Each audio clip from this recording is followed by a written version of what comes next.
Welcome back, everybody, to another episode of Media Made Me here on the Brazilian Dragon podcast. I am Felipe, the Brazilian Dragon, and I am joined by the podcasting man, myth, and legend, Rob Cesternino. Rob, how do you want to introduce yourself to the The Long listeners? Island Dragon. Yes, you are one of the very few people who has spent time in Brazil that has been on the Brazilian Dragon That's true. podcast. That's true. So yeah, I Yeah, am deeply qualified to be here. So thank you, Felipe, for having me. of course. Rob, how do you want to introduce yourself if anyone's a clown and doesn't know who you are yet?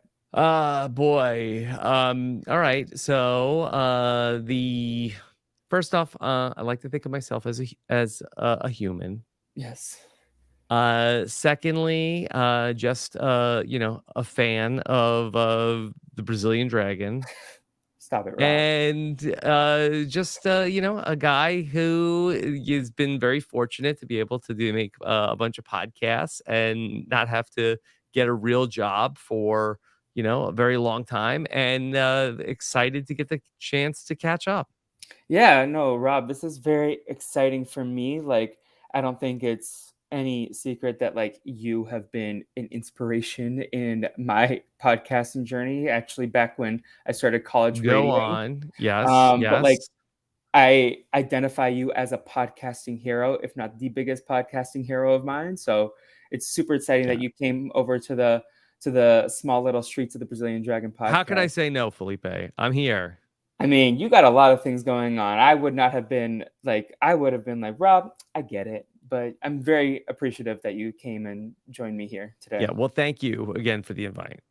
Yeah, but first things first, how are you doing these days? I know you have a Yeah, lot of. doing well. This has been a really nice time right now, where I know that we are staring into, the light at the end of the tunnel as an oncoming train, where all of the reality shows are going to be back in the fall. But right now, it's a little bit of a lighter time, and I always do enjoy that. Try to recharge the battery as much as I can, rather than go out and be like searching for more things to be podcasting about. So I'm just getting ready. Big Brother's around the corner. And then soon after that, we'll have Survivor and The Amazing Race, all those shows back at the same time for the first time ever. So this is going to be really an interesting time. It's going to be chaotic for sure on your end. But do you, in the future, would you prefer that Big Brother doesn't start back until July, August, or sorry, just I August? think so. I, for one, I do enjoy the longer break at the end of the spring Survivor season, followed by the fall Survivor season. So it gives me more flexibility to be able to like do stuff for like me personally in the summer. But I think that in the scheme of things, like I feel like that the natural order of Yeah. reality TV should be, give Big Brother its summer, and Big Brother, you have Survivor, and then a little gap, and then Big Brother fills the days in between the two Survivor seasons, and I think that that's probably the best way to do it. Yeah, that makes sense. Maybe, however, I think Big Brother could shave a couple days at the beginning of July and not go on for like 100 days every season. Big Brother in a 100-day season, it's not the best format for Big Brother. It's very hard to, hold everybody's attention for that long. Like that's probably, I think an ideal Big Brother season is somewhere in the neighborhood of like 65 to 75 days. I agree with that. But Rob, I'm excited to get to know you, and obviously, I mean, I know of like some of your stories based on listening to the podcast for 11 years Yeah. now. Well, I hope I Um, can come up with some new stories today. a Brazilian Dragon exclusive, that would be very exciting. But let's chat. So, like, obviously, you grew up in Long Island, but what were your first like core memories with media, TV, movies, but like any sorts of media? Like, what did you grow up on as a kid? Yeah. I just remember always like having the TV be like a very big part of my upbringing. I remember like some of my first memories are sort of like, okay, I'm watching the TV. And I think that, look, this is not, I mean, my mom's not going to listen to this podcast. But, But if she is, welcome, Mrs. Cesternino. welcome, welcome. They didn't, screen time wasn't really the type of thing that we calculated at that point in time. And so the TV would hold my attention, that my mom could just put me in front of it. And, it was probably, the best babysitting that she could hope for. And I would, watch, hours of, kids shows, not so much cartoons. I was really into like Mr. Rogers was like a big, big favorite of mine. And then also a lot of like the game shows that were on during the day, and The Price is Right and all of that stuff. So that was just like a really, really big part of my childhood. Just those those types of shows. And then I wanted to sort of recreate like the game shows that I was watching, and would like put on like little like game shows like for my parents. Who My parents actually lived with my great grandmother when I was as like in my very formative years. That they we lit My great grandmother, she had like a bigger house, and my parents didn't have a lot of money. And so we ended up like living in my great grandmother's house until my parents could afford to buy a house at some point. And so you would just host game shows and variety shows for Play like everyone who would come cards, through. right. And for then if my grandparents or my great grandmother, and we would just it was very encouraged. I remember everybody like seemingly enjoying that. Now, you are the oldest of a couple of siblings, right? Did you Yes. ever force them to be contestants? Sure, Yeah. many times. And I just got back from I spent the weekend with my siblings, which was very, very fun. But my sister was not a big my sister is very, very funny, but my sister was never a game player. And so that I remember often as a child, like being like very frustrated of, okay, I've set this game up, it's ready to go, it's all set. And my sister being like, nah, I'm not playing.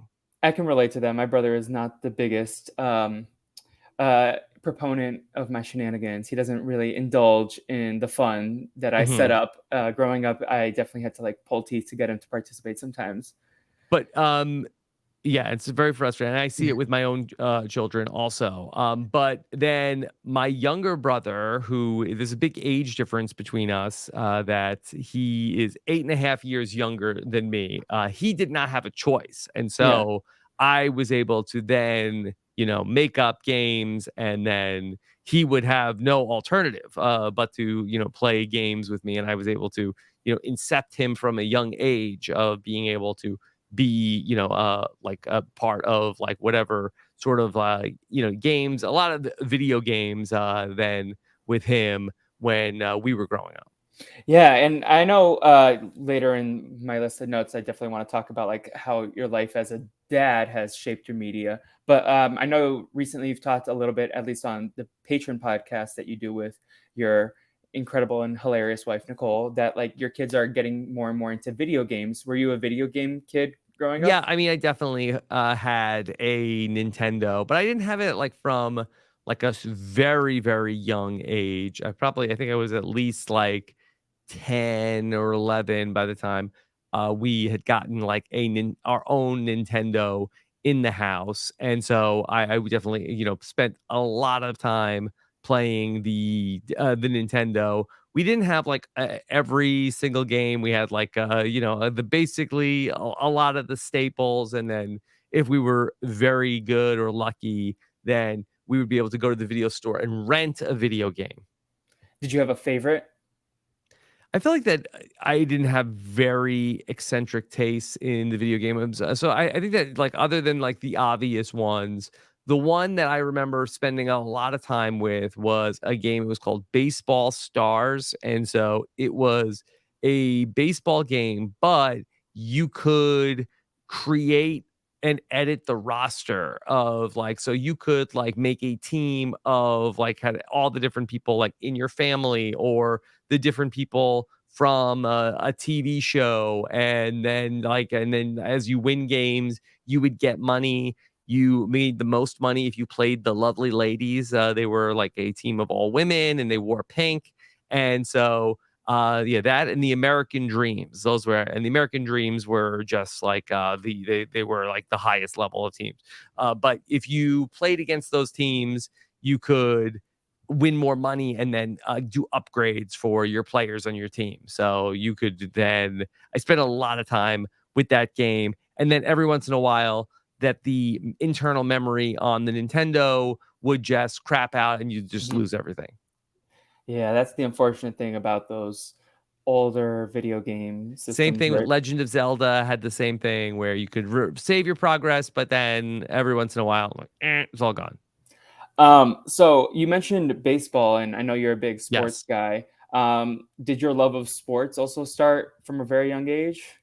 Well, my dad was a very big fan of the Mets and the Jets, and I really, from a young age, I remember my dad taking me to a lot of Mets games, and I remember often like reading, like getting the newspaper and like reading the box scores of the different Mets games, and so I spent, the Met game was just always on. They play 162 games in a season, and that was just always on, and so that was like very formative.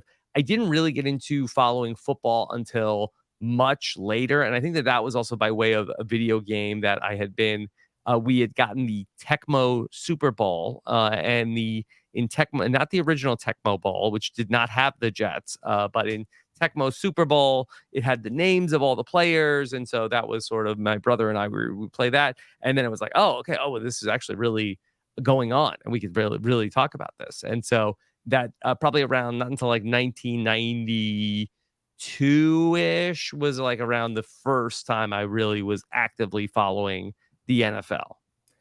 And those are like your big two sports, right? Like I know you've Yes. dabbled with the other sports, but you're not a Yeah. volleyball girly, you're not a N basketball girly. No, no, I didn't know, there were so many people into volleyball, Uh, but the basketball, that actually around, like, in the '90s was probably the most I was ever into basketball because in the New York area, the Knicks actually were very, good during that time, and so they were in the playoffs every single year, and they'd play the Bulls, and they'd play the Pacers, and so those games, like, especially at a time when there was no football, like there was a lot of attention on the Knicks, but that was probably the height of my basketball fandom, sort of the mid 90s.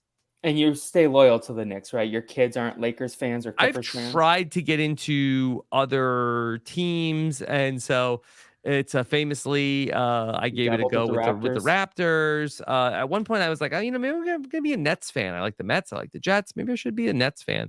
But I feel like that the Knicks, I think, are really the team that there's the would be the most I think enjoyable for me to root for. But that being said, they've been bad for 25 years. Yeah.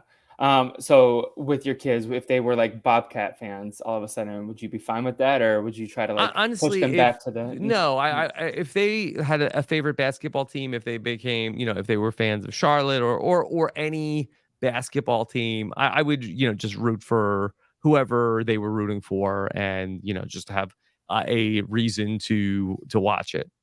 That's exciting. Yeah, just supportive dad moment there. Sure. Yeah, And hockey, it's up for grabs. Whatever the kids yeah. want to do, they want to be, Carolina Hurricane fans, go for it.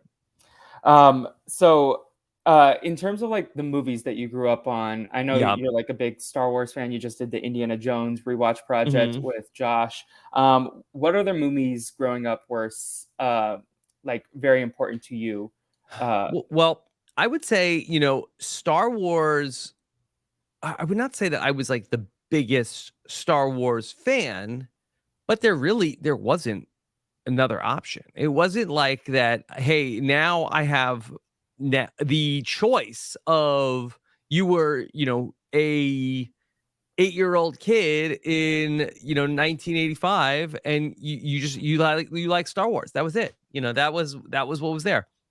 And so it was like a really big deal, and it was like hard to see the movies. This is also like pre VHS, and it was a big deal. Like Star Wars was on, this was a thing for kids, and you would be very excited about it. So I did really like Star Wars, but I would say like I was not necessarily like I was like Star Wars obsessed. It was just like one of the things that were like cool to watch if you were, of that age. So yeah, Star Wars was big, but Back to the Future is probably my all-time favorite movie. But a lot of times it was just like the movies were just on. It wasn't Yeah. necessarily like, okay, this is my favorite. I guess you could like turn it off, but you didn't have a ton of choice. It was just like these are the movies, and these are the ones that they're just on all the time. These are your options. You got to kind of stick with it or be bored and play outside. Right, there really wasn't a ton of choice that you would have with things. It was like, again, like with the TV channels, like, I know I'm sounding like I'm 100 years old, but like that's just there were a couple of channels. These were the things that were on. And did you like what was on? No. But did you watch it? Yeah, I guess because it was on. And that probably goes the same for television, like the shows you watched. I know, like at some point you got into like the TGIF lineup, like comedies, Yes, but sure. That I yeah, mean, these were comedies that were on TV. So if you were a kid, that it was like, well, like, is this my favorite show? No, but it's on, and so it's a comedy, or am I going to watch, this comedy or a procedural medical drama or soap opera that's on TV? I was always going to watch the sitcom that was on, and I don't know what it says about the world now, but it's just like you ended up just like watching. You almost like rarely were watching a thing that was your favorite, but you just were watching things that were on. Where now I feel like you almost never would watch something that you don't really like. yeah, unless you're doing one of those free TV channels. Like sometimes, like I will put on Pluto TV in the background just because I'm like, I want weird Yeah. commercials in the And background. I feel like that this has been discussed a lot about that. Then there is this, okay, well, I know there are infinite choices. And so that there is like decision fatigue that goes into all of this because I have the option of every single show that was ever made. If I'm not watching something that's great, this is a failure on me, as opposed to when I was a kid, it was like, yeah, like too bad they can't make a good show and put it Yeah, on. there's definitely decision paralysis. I've felt it quite a number of times in the last year, just with so many things out there. Just overwhelming with what do I watch? There's so many things I want to watch. I can't even pick. And then I end up like picking a movie that Yeah. I've seen before. And then, yeah, you end up like people just watch things as like, well, everybody watches this, so let Yeah. me just watch this so I can, know what people are talking about. Yeah, that's why I got into Succession. And I know that at one point in time that's probably why you got into it, like because it was just part of the culture. Yeah, I got into it. People told me that I would really like it, and they were Yeah. right. Yeah. Listen, I agree with all your takes about the finale. Like, we don't need to rehash all that, but Hmm. I I wish it was Lawrence Yee at the end of the day. Hmm. Um, but do you have a favorite of the comedies, or is it again like whatever was on? Because I know you've talked a lot about like Saved by the Bell. You did a whole Seinfeld rewatch Yeah, project. I mean, I feel like that Pee-wee's Big Adventure Okay. was a very important movie for Filmed at me. I feel like, filmed on the yeah. lot. Yes. Oh, okay. Yes, Yeah. that's right. It was a very proud moment for me where that I showed that movie to my kids. We had like a really great day back in the spring where, and it turned out it was the day that I was like really like annoyed. I had a lot of work to do on a Friday. And then Nicole had like a doctor's appointment or something, and she was like, "Hey," and the kids ended up like I don't know if they were homesick from school. I forget what it was, but it was sort of like a unexpected, or I didn't know they had like an off day. I think that they actually had an off day from school, and also Anthony was sick, and I was like, all right, we're just gonna like all right, let's just watch movies. And they were on the couch, and that was one of the movies we watched that day. We watched Rookie of the Year, Pee-wee's Big Adventure, and Liar Liar all in one day. And they did really Rookie of the Year they were fine with. They did seem to really like Pee Wee Herman, and then Liar Liar only held Anthony's attention. But Mhm. when they were getting in trouble recently, and Anthony was getting yelled at about something, and he's he can be very stubborn. He's like his mom, and so then he went, and she was like, Anthony, she said to him that you don't listen to reason. And then I heard them like upstairs, and they're like hysterical laughing. And then they came downstairs. I said, like, what's so funny?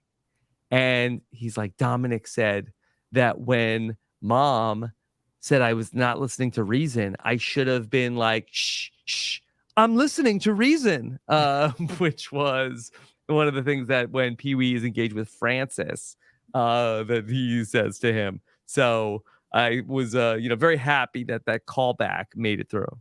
Yeah, that it, you incepted them into liking this movie and having this quote live rent Yes. free. Yes. So that was really, I feel like the movie Clue, like I just have to think back to like when I had like VHS tapes. Like these were like the VHS tapes that I had. And the movie Clue was another, big favorite of mine. And anything Adam Sandler, when, he started to make his movies. That was really just I was like so blown away. And really anything SNL. Yeah.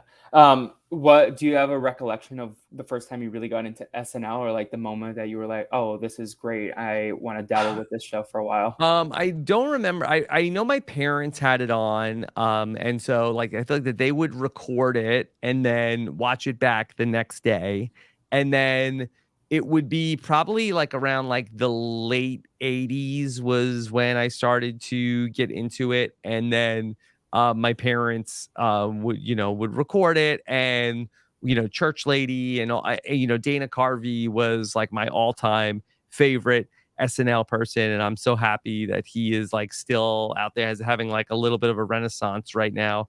But I remember having like a CD-ROM of like the SNL 15-year anniversary. It was like, wow, SNL 50, can you believe it? 15 years old. And so like 1976 to 1991, and they put out like a DVD of like all the sketches. And then I believe like 91 or 92, this is when like Wayne's World also becomes like the biggest movie at that particular time. And I was just like so engaged with that. I was so excited about Wayne's World was a hit. It still remains a hit. It's off and on in the break room Mhm. at work. But in terms of Wayne's SNL, World 2, not highly yeah, regarded. yeah. SNL, do you still keep up with it at all in the last few years, or did you tap No, out I at a I certain point? really I really don't keep up with it in the real time, but I will say that on YouTube, there are so many sketches that are available that that is one of the things that really does hold my kids' attention that we watch a lot of SNL sketches, like just like bouncing around through time. I've got like my finger on the like back button if it gets very inappropriate, Mhm. but they do love it. And you watch all SNL, like not just like whatever they put up from the last episode. They'll watch all time If it clips. looks interesting, we'll give it a shot. Yeah. Cool. Yeah. Now, in terms of the reality TV, which if people do not know, you not only podcast about it, but you've been on it a couple of times. Mhm. You were on Survivor the Amazon and Survivor All Stars. But like your backstory was that you wanted to be on Big Brother. I've heard it a million times. I'm just like Mhm. truncating it because you Mhm. wanted to be an indoor kid as opposed to being out in the I thought wilderness. I would die, Felipe. Yeah. Honestly, it makes sense. Survivor, especially like those early seasons, you were watching Australia and Africa or Africa. Um, Mhm. and those were much tougher than Big Brother 2, where they're chilling in a hot tub and swinging peanut butter jars Chilltown. around. Yeah. Yeah. But like what I don't think I've actually ever heard specifically what spoke to you about these shows and the genre, like specifically. Like I know you were a fan and you like had your favorite contestants, but like what was like the biggest thing? Was it just like that it was part of the culture? Was it the game? Was it the they all lived together and it was like the social experiment? So I had been a fan of the real world through most of the 90s, and so I really did enjoy like those shows, like, and I watched most of them, like, and a lot of times I would like catch up with them like through like they had like a marathon of like all the episodes on a Saturday. And so I thought that that would be like just like the coolest thing to be on the real world one day. And then Watching Survivor when it first came out was it was just so exciting because there was just a lot of hype around the concept of like, can you believe they're doing this? They're putting people on an island, and it was a lot of excitement of like what's going to happen. And also like these are real people. Like these are not actors, they're real people. And there was so much interest in them just as celebrities. Like, what would they do? Who would get along? Are they gonna fight? Are they gonna fall in love? Like, what's gonna happen to them? And so it was just, I don't know. I think I really do love, people and characters. Like, I think that I really do think that that's interesting, and I love getting to understand different types of people. And so I think that that's also like very interesting for me. And you have the 16, original survivors, and I will like, never forget them until the day that I die, like all of them. And it was just so exciting that they were going to be out there. And I think I just love the idea that these were people on TV, and this was like new and novel, and it gave me a reason to talk to people about I loved getting to talk about TV. Even like in my real life, I remember like being so excited to go to work the days after Survivor and talk to people in my office that cared about Survivor. And I was just like so excited to talk to anybody else who was also watching Survivor about what was just going to happen. And you've kept it up for 22 years now, with a Hmm. little break in between. I do know you took a break at some point. Yeah, there was a Yeah. point in my life where I was not actively talking about Survivor too much, but it's just like that it's such a interest. There's so many different things to talk about with Survivor and reality TV. Yeah, and it's such an interesting genre. And I know at one point you dabbled with like writing for TV, and I'm sure like Yes. you also watched like reality TV, and that was like also like a basis of like seeing how humans actually interact as opposed to like these crafted characters. And I don't know if that's Mhm. something that spoke to you, but that's always something that like when I've done the writing that I've done in college and since then, it's always been interesting to think about like how the people on these shows that I watch that are reality and unscripted interact with each other as opposed to like the very polished, and then you clean it up on like the future drafts, but like as an inspiration. So I have to say that I never quite connected those two things. For me, that I wanted to write comedy. I wanted to Yeah. write like sitcom, and I feel like that the people like the things about reality TV, like the sitcom world, is like very Yeah. disconnected to that. The thing that I loved about try to write sitcom is that I felt like it was like a mathematical equation that you were trying to figure out of like, okay, you have this character with these traits that has these like specific personality quirks, and then what is like the right combination, like what could you invent to have happen to that person or around that person that would create the maximum amount of discomfort or enjoyment for the audience. And so I love the idea of like breaking the stories of like what would happen. And then ultimately, I mean, we haven't talked about like Seinfeld at all, but Yeah. Seinfeld was like so formative for me. I watched all of these like shows because they were on.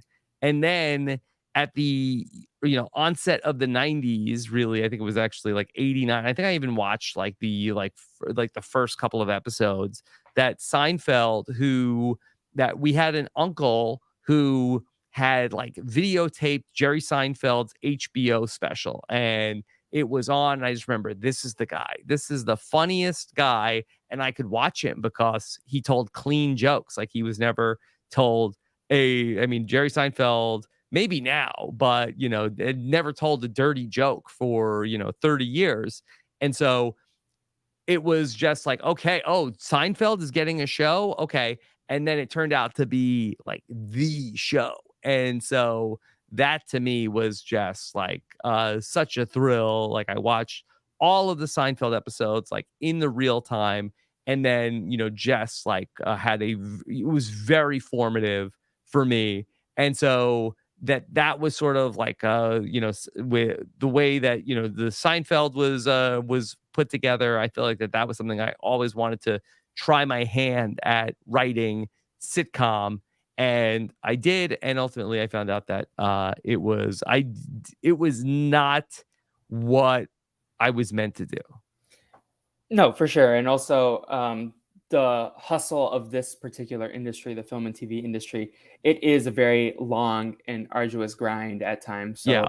like, if And you found your love podcasting and you were able to make that uh, your own thing well, afterwards. I'll say, like, if I would have, like, had, like, some, like, master stroke of luck where, like, I could have been, like, an assistant, like, in the right place, in the right time, and so, like, I think that, like, I think I could have done it, but that at the time that I was trying to do this, which was, like, sort of like 2008, 2009, you really needed to, like, that the discovery process for writers was you had to write, rewrite, write, and it's, like, very much like homework, and that was Yeah. never my strong suit. Like, if you got me in the building, like, I think I would have been able to worm my way into the job, but being an outsider and trying to get in, like, that was never gonna happen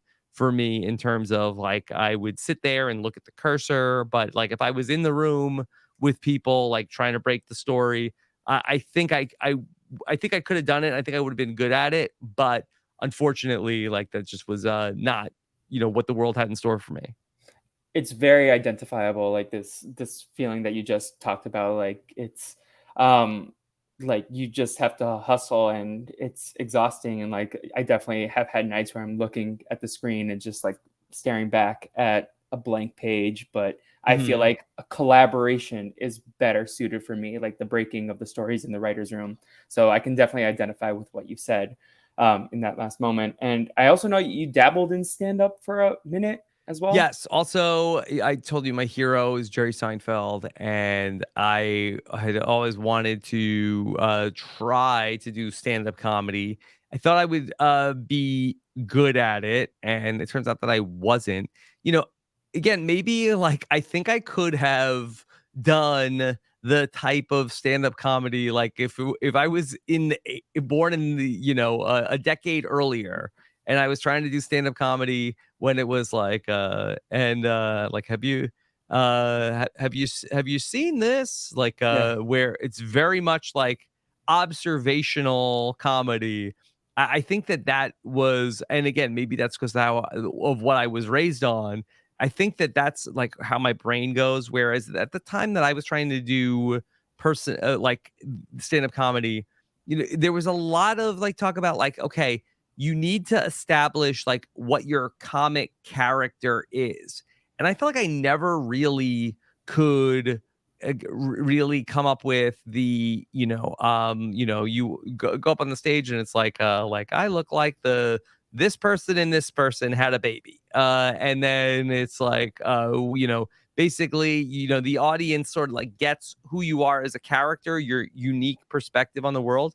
And I really feel like I didn't have a unique perspective on the world. Like I wanted to talk about like commercials that I saw and things that were happening on TV. I didn't have like this uniquely hilarious like upbringing to talk about, or this, these unique stories that only I could be the person who was telling. And so I really felt like I was struggling to find my voice doing stand-up comedy. And also, in similarly, that stand-up comedy is, you basically have to just like work and hone, and you have your material and you just have to go out there every single night and go out there and do it over and over and over again.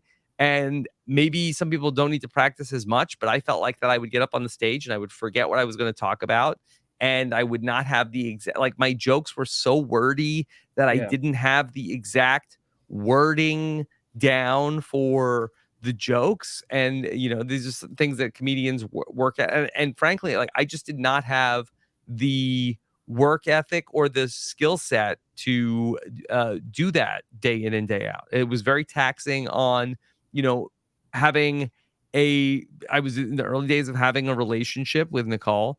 And so, like, how many nights a week? It's like, hey, I'm going to go to this, drive out to this bar and wait 2.5, 3 hours to be able Yeah, to 5 minutes. do my 5 minutes. Yeah. I started trying stand up in November. And this has also been my biggest challenge is like finding my point of voice. Like I have like the things that I've found to work are like very deeply specific to me, but I also don't want to do that all the time. I want to talk about like my observation, like especially like my pop culture observations, like you said, the commercial that you saw, that you wanted to talk about. That's like been my biggest challenge as well. Like trying to find things that I want to talk about that are both interesting to me that I also don't have to like be vulnerable on stage, which can also be scary. Yeah. And really, the biggest difference between stand-up comedy and doing something online is that online, people who are interested in what you are going to talk about are looking for you. Yeah. Whereas that stand-up comedy is the equivalent of like, okay, you are in an airport and now make these 30 people laugh. And you can't talk about, so, did you see The Amazing Race last night? What was going on with Phil's hair? Did you Yeah. see that? And so you can't do that. People are like, wait, what are you talking about? So I could even like talk about, hey, I was on the show Survivor.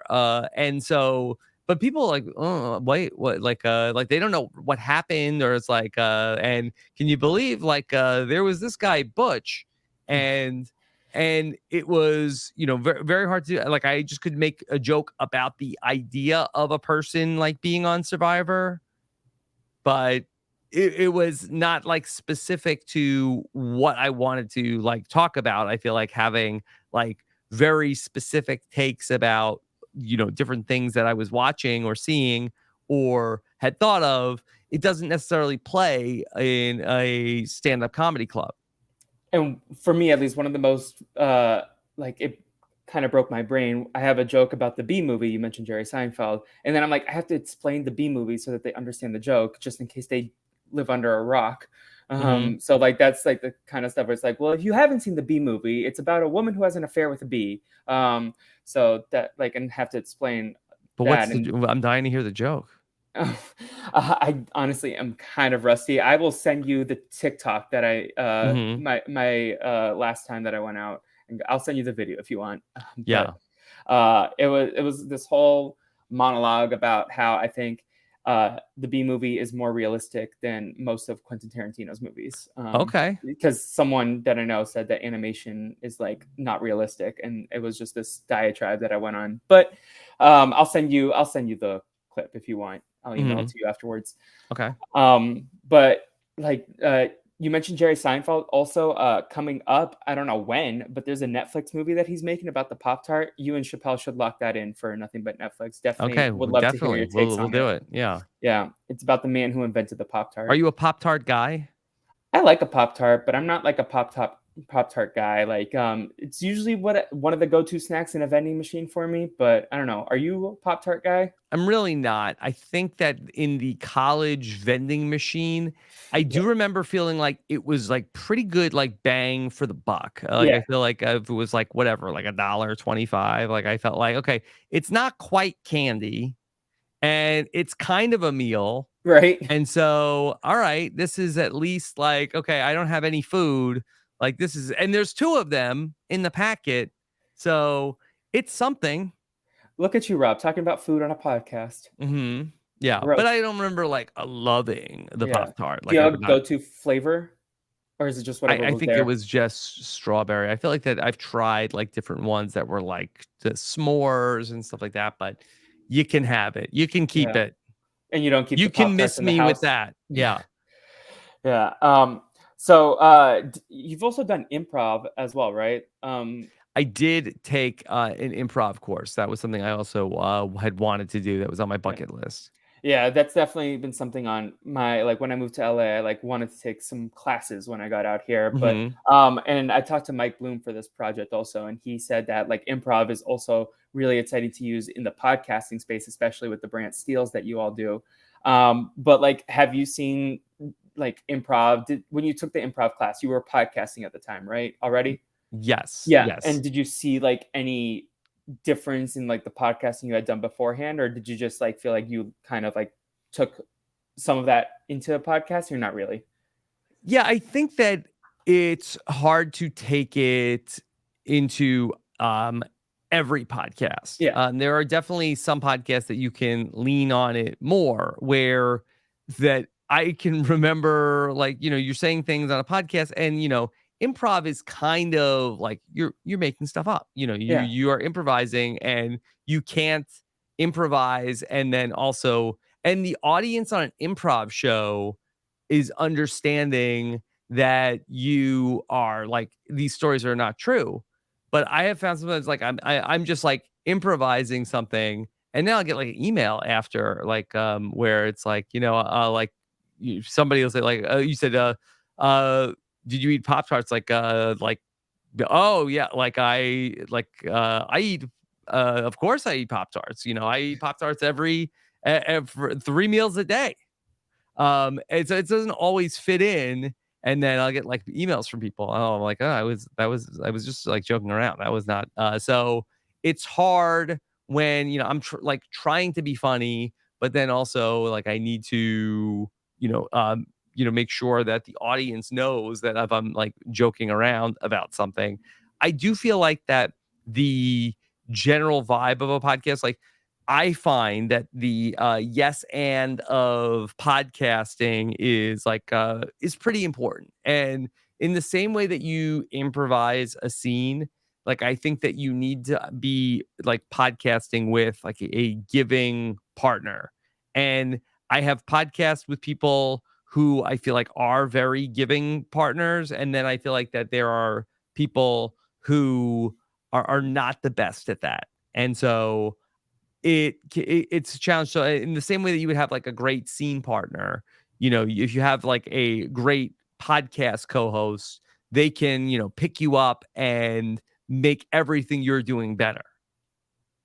And I'm sure it's been difficult, feel like pulling teeth for the scene partners, like all these random survivors that you've interviewed, especially in the early days of the podcast, where like you would have people calling in from a Dodgers game. I'm sure that was like not as easy as like podcasting with Mike Bloom, who was down for any shenanigans. Sure, sure. And in terms of the guests, I don't think it's as much of a big deal because sometimes you could have a good guest or a bad guest, but I am mostly like asking them questions, and I think that the guests mostly want to be there, and so as long as it's not like somebody who's there against their will, it's mostly not too much of an issue. But the improvising also, I think, helps with like doing things like the ad reads and stuff like that. So it was, definitely a interesting skill set. And the people that are really good at it, like, it's so fun to watch. I like just natural wit is something that I admire so much because I feel like I am such a chronic overthinker. So like seeing people who, whether it's just like seamless jokes or going with anything, is so uh, cool and inspiring to watch because I feel like I overthink everything. So to see like someone like Mike or Chappelle just like going for it and like succeeding, and you as well in this boat, is always exciting because it's like, damn, these are such talented individuals. Yeah. That it's very, very fun when you get to watch. Like, I had watched a lot of on on ASCAP, ASCAT, is that what it is? From UCB with Amy Poehler, and it's just a lot of like really fun like improv stuff that's out there. Yeah. How was their show? I know you've briefly talked about her show with Tina Fey Yeah, it on the was fu it was podcast, but very like, fun. The greatest thrill for me, though, was that Nicole, really loved it. So, it was, very, very fun to go see. I thought that, Tina Fey actually was really, was very, very good on the I don't know if I was expecting, um, as much from Tina Fey, but Tina Fey I thought was really great. She did, like, 10 minutes of stand-up I thought was really, really funny. So, I came away, even though I had been like a big 30 Rock fan, and I had written a 30 Rock spec script. I was not expecting Tina Fey to deliver as much in a live show. That's exciting to hear that she like pulled through and blew you out of the water. Well, Um, she's, like, I think yeah, often, more of the, straight person on yeah, 30 Rock, and so, with all of the, like, broader characters that are on 30 Rock, but, she's just very, very funny. for sure. And these current people, like, do you keep up with like stand up and like do you watch a lot of like these specials or not really? Since you're Lately in so the last swamped. year, that I have watched a lot of stand-up comedy, because of I just feel like that when we are looking for something, we talked about like that decision fatigue, where Nicole and I are like, okay, we don't want to start a new show. I'm not into like a whole movie. Let's just put on a like any Netflix stand-up special. And I feel like I've at least started almost all of the stand-up comedy on Netflix. Do you have any favorites? The one that I really loved recently was, Sheng Wang, Okay.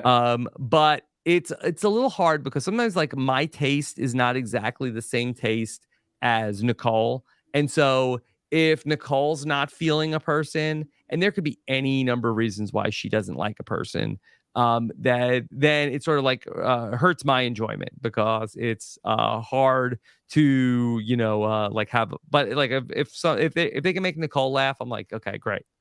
Right. Yeah. And my kids, especially Dominic, really are very interested in stand-up comedy. And so I've been like watching like Jim Gaffigan has a stand-up special, and we have that they like I'll like catch him like he'll watch like a stand-up video on YouTube, and I just hear him like I'm like, is this original material or this is like, but he could hear a thing once and like parrot it back. He's a child of the medium, and I feel like you were probably like that also. Like you are very uh observant in terms of like the quotes that stand out to you. I feel like even in the Mhm. podcast and like the soundboard, I feel like what is similar in terms of like you pull the clips that like stand out to you and then you just go around parroting those, I'm sure. Mhm. Yeah. Yeah, the soundboard, definitely, like, I feel like that's really more of, like, a radio thing that Yeah. was, like, very popular, especially, like, in the '90s of, like, using, like, all these clips, but, definitely repetition is, very much, key. Do you so who I feel like you and Nicole probably have different like tastes slightly in stand up. Like, is there someone that like you really like that she didn't, and then someone that like she really liked that you didn't? Or is it just kind of like you're good with everything and she's just kind of like sometimes she's not about it? So I'll say the biggest difference is like I like somebody who has jokes. Okay. Nicole, they think she's a little bit more into it, and like the biggest like person that we have like this difference over is Chelsea Handler. Okay. Nicole will watch like, oh, Chelsea Handler has a new stand-up special. Chelsea Handler doesn't have any jokes. I feel like that Chelsea Handler is like, all right, let me tell you this story. So I don't necessarily love a comedian that's just stories of just I want somebody who's like written jokes of like here is a premise and then a payoff, like a punchline, as opposed to just like let me tell you about my sister who's an a-hole. Yeah, so she likes the storytelling and you like the more cerebral type of like the that you can see that there's like an outline that's been crafted. Yeah, Yeah. and I'm not gonna say that there aren't people that are more storytellers that I don't appreciate more, and there aren't people who are more joke tellers that Nicole doesn't appreciate more. But Nicole will like say like, "Oh, this guy is annoying," or "I don't like this person because he reminds me of this other person." Mhm. So it's a little bit of a like tough needle to thread. Does she like Nicole Byer? I feel like she would like Nicole Byer. Um, I I'm sure she would, but I feel like Okay. I don't think that I've seen her specials. I've seen her hosting. I haven't Okay. seen her stand up. She has a really good special from like last December, so not December 2022, but like December Hmm 2021 that I think Nicole might enjoy.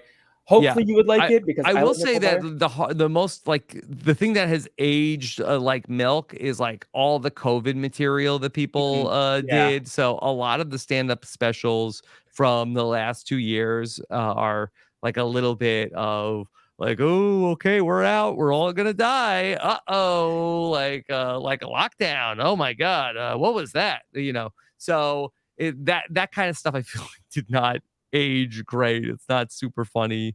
Okay, here's my 20 minutes of COVID material. Yeah, does Nicole Byer have a story about a drive-by funeral for a cat during the pandemic? She does. So maybe Mhm, it's not one that you will want to be racing towards if you're a little burnt out on the COVID material, because I feel you on that. COVID, mhm, like I'm ready to move forward. mhm, Um, but in terms of like, do you you talked about radio, and I know you're a big Howard Stern guy and have been for years. Like I said at the start, like college radio, I definitely got in because like it was like, oh, it's like a podcast. Because I grew up listening to you. So in terms of mhm. like the college radio that led into podcasts, I'm sure. What did you used to do on your radio shows out of curiosity? So I actually did more on TV than Oh, on yeah. radio in college. That there was a r- the- so I went to the State University of New York at Oswego, which I believe they just call like Oswego State University now, and it is on the shores of Lake Ontario, and about 45 minutes north of Syracuse. And the thing that I was very excited about was that they had a broadcasting program and they had a TV station and they had a student run radio station. And I was like, I can't believe I'm going to get to go here and I'm going to get, start to work on my craft of doing stuff on TV and doing stuff on the radio. And so I was on the college TV station. I did a sports cast and I had loved also Sports Center in the 90s. And then Sports Center then was like really like everybody was very funny. And for me, it was okay, sports were great, but really it was the, getting to say the funny thing when somebody like hits the home run or having catchphrases. And that was the stuff that I really loved about Sports Center. And so I was like, okay, well, this is going to be my opportunity because you can't really be funny in the weather. You can't be funny in the news. But the one thing on the newscast that can be funny is the sports. And so that was going to be my thing. And I had an audition to be on the TV station. And I got put on like one of the nights of the week, like the nightly sportscast on Thursday nights. And so it was like a huge thrill for me because usually they would start people like on the morning. Like they would put like the worst people in the morning, middle average people in the afternoon newscast, and then the best people would be on at night. And so I was a freshman, and I remember that they called me the freshman sensation on like a Fun. commercial. They like and check out like WTOP news, and on Thursdays catch the freshman sensation. And so that was like a really big thrill for me. I was on the radio, but the radio was like just like every now and then. Mhm. I didn't But have like a DJ spot or anything. yeah, you weren't DJ Robbie Fresh? I don't know. No, No. no, no. So I never played music. There was like a point where I think that there was some time where there was like a sports cast that was on the radio station. And I think I was like slotted. And I remember like being down there with a couple of people like talking, but the TV really was where I spent a lot more of my time. And so I know you've talked about like how you wanted to like do game shows when you were a kid, and you went to school for media, and later on wanted to be a writer. What was like your all-time like career goal or like dream career like growing up? Well, I wanted to be a game show host. I mean, Game show that host? Yeah. was really the like when I was like a little kid, and Yeah. then then I really felt like that. Then my other dream was to be a write for television. I remember reading an article, and I was behind the desk at Cayuga Hall, and you could like I don't know if people got like subscriptions to magazines and you would just like read magazines that got delivered to the other kids that like, were waiting in their mailbox. And I don't remember if it was like Entertainment Weekly or maybe it was Maxim. I don't know. But it said like, hey, if you're one of the funniest people in your fraternity, you could definitely get a job writing for television. I was like, all right. Now, ironically, reality TV came along, and there was probably like 43 sitcoms on television every year, and then reality TV came along, and then ultimately like really cannibalized, how much written content there was on television. So I ultimately might have gotten like hoisted by my own petard a little bit with that, but it all worked out. I'm not going Yeah. to complain. Yeah, I mean, it definitely might have like took some time to get where you needed to be in the long run, but like you said, it worked out. You've been podcasting full time for what, 9 years now? Longer than Yeah, well, I guess yeah, 9 years of the yeah, full time podcasting. So I really started that at the beginning of 2014. But yeah, it'll be yeah. 10 years in January. Look at you now, Rob. How far you've come, and uh, in terms of the reality TV, like, was there any hesitation in like going, because I know a lot of times like people who were like trying to be on TV were going on to reality TV for like acting pursuits. Was there any hesitation of like going on Survivor when the opportunity came, or you're just like, no, I'm going immediately regardless? Yeah, I mean, I could not, other than dying, I didn't really think that there was a downside. It was not like I didn't have anything going on that it's like, oh, this is going to screw up my career. People will perceive me differently. I thought even if I lost, like, what did I have to lose? Like, Yeah. I was not invited to any Survivor parties at that point. And I felt like that even if I go on Survivor and I'm the first boot, like I will still get to go to Survivor parties and meet survivors. So I really felt like that I was playing with house money the whole way through. So really, I was very concerned about my personal safety. But outside of that, like it wasn't like I had just turned 24 years old. It wasn't like I had like a family that I needed to support. Like I could not fail here other than dying. And I feel like your personality shone through. You were the star of the Amazon for sure. Or if you don't want to give yourself that credit, you were a star of the Amazon. I would say I was the person that had the most fun. And Yeah. for me, that there was nothing that was going to be not fun about the experience. So I went out there and I felt like, okay, how do I I'm on TV and this is maybe like a means to an end of like an opportunity. So all right, how like let me what jokes can I tell? What joke. Um and I was a little bit of like a different character on the show in my confessionals because going back to that conversation about stand-up comedy and sort of like establishing your comic character, like I think I've sort of like, okay, well, like here's my character that comes across. I'm the guy that can't get a date and would do anything to get one. And so I think that was like really what was playing well in the casting room. And so I'm like, every time I had the opportunity to do like confessional, it's like, this is my opportunity to be on TV. And here are the jokes, about that. That wasn't exactly, I mean, that was part of me, certainly. I was a guy I did live with my parents. Like, I didn't have any dates. I would have liked some, but like, I mean, I think that probably, my parents or people I worked with were like, well, I mean, Rob, that's not how Rob is in real life. Yeah, no, but as you mentioned, like tying it back to the stand up, it does. I watched your highlight reel again last night in prep for this podcast. Mhm. Great material. Like Amazon is a top tier season. But you were doing like observational comedy with references to pop culture, but also like to the people that were around you. And like the beauty of that was you were doing it in confessional. The story that they ended up showing was like, oh, this is making sense with like what Rob is saying. You were the narrator of the season. And so like all the observations you would make about Matthew or Jenna or Heidi or Butch, like everyone was there and they could see what you were doing. And also you did a lot of pop culture material. Like one of my favorites is like the spears that you know are Brittany, Mhm. asparagus, broccoli.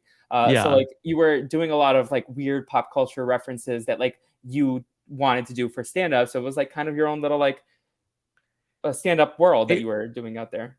It was a like a great opportunity. I mean, that's how I looked at it. It was like an opportunity. I get to be like I get to be on TV. Like this is like what I've been dreaming of my whole life. And so now I'm here. And so anytime you put a camera in my face, I'm gonna say something. And like is all of it great? No. And does all of it hold up? Definitely not. But I'm just basically like out there trying to like, hey, let me be on TV. This is like I've been waiting for this. And it seemed like you were having a blast. And obviously you said that you had the most fun there, but like that seems like a fun group of people that like you got to hang It out was with. we had a very young cast, and it was, I do think, cast to be I don't know how much of the Amazon casting was as a result of, okay, well, people did not like Thailand. I mean, Thailand had just started at the point where we were sent out there, so I don't think they necessarily knew what the reaction was to Thailand, but I do think that they felt like, okay, we're gonna do this battle of the sexes, and we want this to be sort of like a younger season.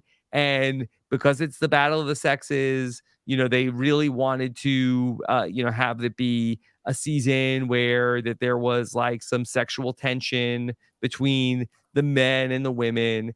And they were looking for somebody. They felt like they didn't have anybody who was funny on the cast. And I had gone through casting for Big Brother, and Josh Feinberg, who ultimately got my spot in Big Brother 3.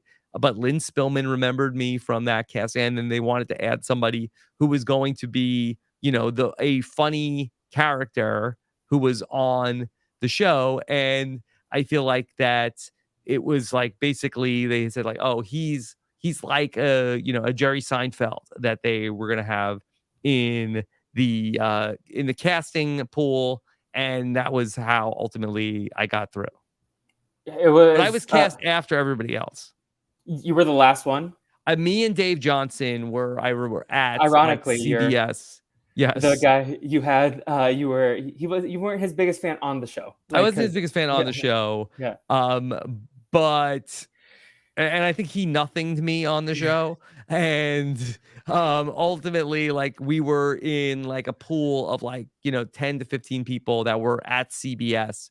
I had just been there 6 months ago for Big Brother casting, but we were in, like, a very small pool of, like, 1 or 2 people that they were trying to add to the show. yeah. At least based on the TV character Dave Johnson, didn't seem like the biggest tee hee heer out there. He seems very like He was a very fun guy in real life, okay. But he was pretty serious Yeah, about being on Survivor. it might have been the TV version of him I that don't think was he had mostly. really ever seen the show before, and I don't know if he is like, "Hey, I have, like, a career, and so, I'm more of, like, leaning into my outdoorsy," but Dave was a fun guy. Yeah.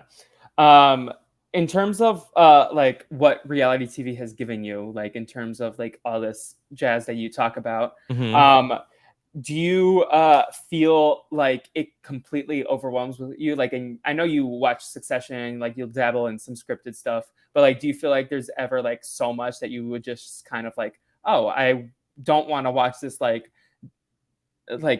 show that's garbage, like Yeah. Wolf Manor, and you would go watch something else instead. Like, So I am very fortunate that we have such a like deep roster of people that, and it's I feel like always growing. Of if I do not want to talk about a show, like I almost never have to talk about something I don't want to talk about, and I think I'm pretty vocal about the things like I don't want to talk about this show. I'm not having fun. I feel like that almost any stupid show I feel like I could talk about. Well, I think that where I get a little frustrated, it's like I am spending my time talking about a show, and the show is maybe not even stupid enough. Like the show Yeah. is just like nothing. And also people aren't listening because the show isn't exciting. And so it's like, well, this is like it takes as much of my time to make a show that's a hit versus a show that nobody's listening to. And so that I get a little fatigued of like, why am I burning the candle at both ends to make podcasts if people aren't listening to them. Yeah, especially like when a lot of people, myself included, listen to a lot of things on faster speeds, but it Mm-hmm. takes you the same amount of time to watch the show Yeah. on 1x and podcast the show on 1x, unless you speed it up for that's your And that's prerogative. why I feel like I'm always like, and the medium has changed, Yeah, certainly. Like there used to be, I mean, there's probably like 1,000% more podcasts than there were when, we were really, first, getting going. And so because of that, the listeners would be, way more engaged. And not to even say that people aren't listening as much, but people I feel like are not. I almost rarely get feedback on things, and the only feedback I tend to get is negative. negative feedback, where I used to get like all types of feedback about like all sorts of different things that would happen on the podcast. So it does make me feel like a little bit of like, okay, we're making this show, we're putting it out there, but and some of the stuff like is always going to get feedback, but some of the stuff it's like, I don't know, is anybody listening to this? Am I wasting my time? I can definitely understand that, especially like I used to listen to like every single Rehap Up that was out there, Mhm. like back when like Jordan Parhar and Haley Strong were covering these like dating shows that I had never heard of. But now there's like so much oversaturation in terms of like podcasting in general. Like Mhm. everyone has a podcast after the pandemic. It feels like every stand-up comic, every actor has a podcast about the show they were on. Like so the medium has just like outgrown itself, and not to mention like Twitch and like Yeah, so people YouTubers can't and get to TikTok. it all, and Yeah. so, yeah, it's a challenge. So I feel bad sometimes when I'm like, oh, I like this podcast, and then just like move on with my day. But like, I know Mhm. that like the positive reinforcement, like just assume that every podcast you do, I'm supporting you somewhere. But Yeah, yeah, it's just not even I don't wanna make it sound like I'm so, like, insecure, like, was it bad? I just feel like that, but is anybody there? Is anybody out yeah, there? Like, sometimes I will feel like, I'm gonna give my Social Security number out right now and see if anybody, hacks me. you've put your phone number out there accidentally, right? Or did you Did ever? I? I feel like you might have tweeted your phone number instead of the Oh, voicemail you number know what I did? once. I think I did one time. I put my cell phone number on Twitter instead of the voicemail number. Yeah, maybe try that again. See And what somebody you have. and I got a call on my phone. I'm like, "Hello?" And it's like, "Is this Rob?" Like, "Yes." Like, "Who's this?" It's like, "Oh, I was trying to leave a voicemail." I'm like, "How do Oh, you have this number?" um, yeah. Yes. But in terms of just like to wind things down, kind of bring it back full circle, now that you are a father of two Mhm. very entertaining young men, based on the stories that I hear, Some days, yeah. yeah, some days. How does the content that they watch inspire you or shape your personality? How do like you try to like mold them to like the things that you liked growing up? Because same thing, I had this conversation with Mike Bloom. Like, it's cool to like show him like he was talking about how it's fun to show his son like the X-Men cartoon from the 90s. Like, is there stuff that like you talked about early on in the podcast, the movie day that you had, but like, do you Yeah. try to mold them into like watching the things that you liked? I do. I just don't want to necessarily like force them to Yeah. watch things. And so I do feel like that there is a lot to learn from different things. Like I do feel like that Survivor is like an interesting show to show kids because I think it does really show like there are like life lessons I think that are learned in Survivor, especially like in the social game of like, do you see like why people like this person, people don't like this person, and these are some things like just like overall like life strategies. Like I think that those are like a very interesting. I do think that reality TV, especially like where it is now, I do think that can be like very educational in terms of like learning about different types of people and people telling their stories. And I think that that's great for young people to get to see different people on the shows, and my kids know about so many different things that I had no idea about. And it's just like, second nature to them. They don't bat an eye at anything.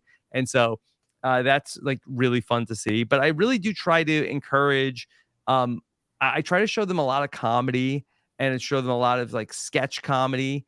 And I really am trying to, engage that part of their brain that is the, part that's like of, the sense of humor, and show them like what's funny, what isn't, why is it funny? And I think that that's something that as a kid, like I would have, talking about this with my brother and sister over the weekend, like I never remember like doing any sort of like creative thing that was celebrated by my family. It was like, all right, like be quiet, go away. Not to say I had like a very like abusive upbringing or anything like that, but that it was not celebrated in any sort of way of like anything that I was like wanting to do or create. Like I was kind of like, okay, this is annoying what you're doing. And I don't want to, do that with my kids. I think a little bit about like, what would it look like if, we, if they have these impulses, and instead of like, okay, shutting it down, what if it was like a little bit more cultivated? And I'm very eager to see where they go with this stuff. Are either of them like interested in like taking sort of like creative classes? Like I don't know if they have stand-up classes for kids or something, but I feel like based on what you've said, Dominic would Yeah, I think crush. that they're very interested in like being in a play. Okay. Dominic is like a little bit more self-conscious of I think he's like, oh, I can't. People like I'm, I don't want to do that. It's what if people don't like it? And Anthony is a little bit more of like a ham. Yeah. That's so interesting to hear because based on like the podcast, it seems like Dominic is like really talented on the mic. That when he's like appeared like that patron episode that he filled Yeah. in for Nicole, I was But it's like, just me and him in the room. yeah, It's yeah, like he doesn't know. He knows people will hear it, but I think if it was like, out of sight, out of mind. if we Yeah. were on a stage instead, like if ever all the people that were listening were sitting in the audience instead of like, I think he would be a different person. But because it's like just me and him, and he's not even on camera, like I think it's he is not shy. He's comfortable in this environment. Well, I definitely support them being theater kids if they are interested in trying to play. But because I definitely feel like I was a more creative person because I did like after school plays and the after school Hmm. programs that I was in. Uh, but I support it. Now, on the in the inverse of that, have they ever held you hostage to watch something that like you either hated or you actually surprisingly loved that they were watching? No, I feel like that they just have, especially Anthony tends to like have control of the remote and will just put on the like one show and just burn it into the ground, where we'll like watch 5,000 episodes of Wild Kratts in a row. And then, when I was going back to where we're starting, like, we just had to watch what was on. Yeah. Where that my kids like they like a show, and it's like, okay, let's binge 13 seasons today. Well, don't get them into Grey's Anatomy, otherwise they'll just like Mhm. burn that to the ground. We watched, 700 episodes of Wild Kratts. Well then now they're watching Lego Ninjago. And I don't know if it's a TV show or a movie, but we are way in down the ninja. I wished for Wild Kratts to end, but now we are into Be careful what you Ninjago. wish for, Rob. Yes. You should show them the Lego Batman movie. That is a banger of a film. It is, but Uh, I think that I feel like that Ninjago is a series. yeah. No, that started when my brother was like 5 or 6. I can't believe that's still on. Yeah, I Yeah. took Dominic in the movie theater to see the Lego Batman movie. Oh. Oh, yeah, I vaguely remember you doing a I did a podcast about podcast it. with Kevin Mahadeo. I vaguely remember doing Yes, laundry listening unfortunately, to that there are podcast. 10 seasons of Ninjago on Oh, Netflix, no. Can and you, like 6 seasons that there are 6 seasons of Ninjago and 10 seasons of Ninjago Masters of Spinjitzu. well, maybe someone listening to this can make like a YouTube compilation of everything you need to know, and they can burn through that 2-hour clip and maybe move on. Yeah. Yeah. Enough. Oh. Do you have a show that you've liked that they've ever attempted? I know probably not Ryan. Is he still active? He is, but that's more just YouTube stuff. Yeah. I would say that one show that they did watch I thought was pretty clever was Danger Force, Okay. and that was like a multicam. You know it? Is that the one with Frankie Grande? Frankie Grande is a villain, Okay. yes. And so it started off, it was Henry Danger, and then it spun off to Danger Force. And I do think that there are some live action, like Nickelodeon sitcoms, and they're all on Paramount Plus now. Yeah. And I feel like that there's some clever writing that I will catch from time to time. You might hate me for this recommendation, but SpongeBob, maybe they Yes. would be at the No, age they've where had it on, children. but you know what? If Okay. somebody like if something inappropriate happens on a show, Mhm. Nicole's like, shut it Okay. down. Yeah. Maybe Jimmy Neutron. I'm trying to think of like these shows. iCarly, like the original, not the reboot. Like these like We've tried it. I feel like okay. that didn't stick.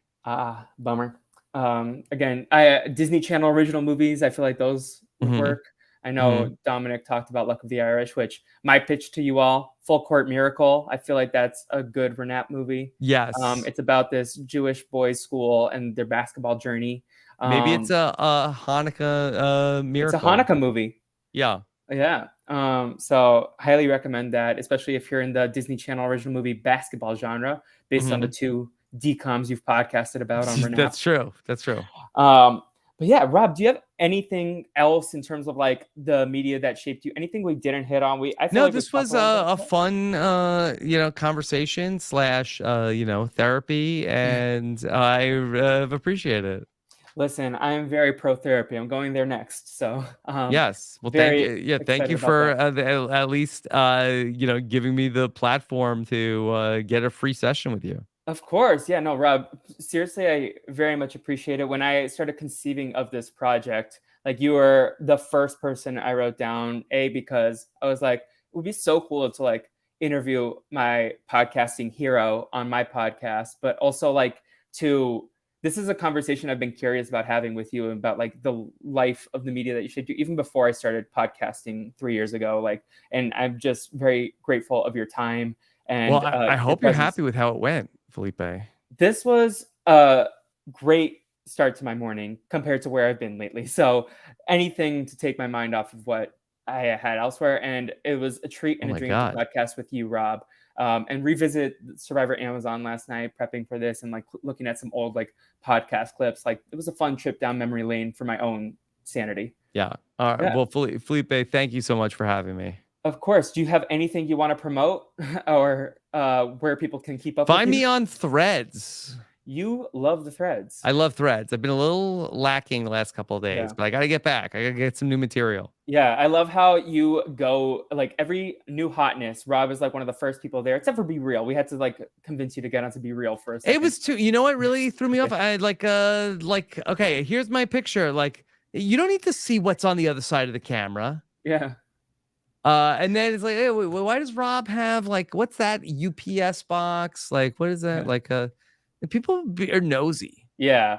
But you were one of the first people on Periscope way back when, Yes. Throwback Day, I the was one of the first people Clubhouse. on Survivor. You were what in the first 96? Look, Felipe, this is the theme of my life. I get on a new thing. I'm a maniac. Just trying to get attention. Pay attention to me. And then when it gets not that fun, I'm like, all right, I'm Yeah, gonna go somewhere else. first to the podcast streets. Yeah. One of the first. Like, if you're not first or last, is a motto you could live by. Yeah. Yeah. But again, and then so you're on Threads, and of course, Rob has a podcast. People can check out everything you're up to there. Going back to vintage RHAP days, do you have a hashtag for this episode? Let's see. Hashtag of what we have for this episode. And I don't know, I feel like we talked a lot about Seinfeld and writing, but I don't know if I have a catchphrase here for this podcast. It's been a long time since you've come up with a hashtag for a podcast. I feel like We talked right? about the soundboard. Soundboard. Hmm. There was And some soundboard reference like from years ago. It must have been like early days of like the patron era of podcasting that like came into my mind lately, and I wanted to say it out loud, but I was like, no one's gonna understand this reference. It might have been like something like Drew Christie related. I don't even remember, mhm, but yeah. yeah. So I will say hashtag hmm um hopefully Hashtag Pop Tarts. yeah, but okay, fine. I don't know. We talked about Pop Tarts. We did. Yeah. So yeah, with everyone going to get their Pop Tarts, thank you for joining me on this episode of the Brazilian Dragon Podcast at Brazil Dragon Pod, everywhere to stay up to date on what we're doing. And again, thank you so much for your time, Rob, and for this awesome conversation. Thank you for having me, Felipe. Of course.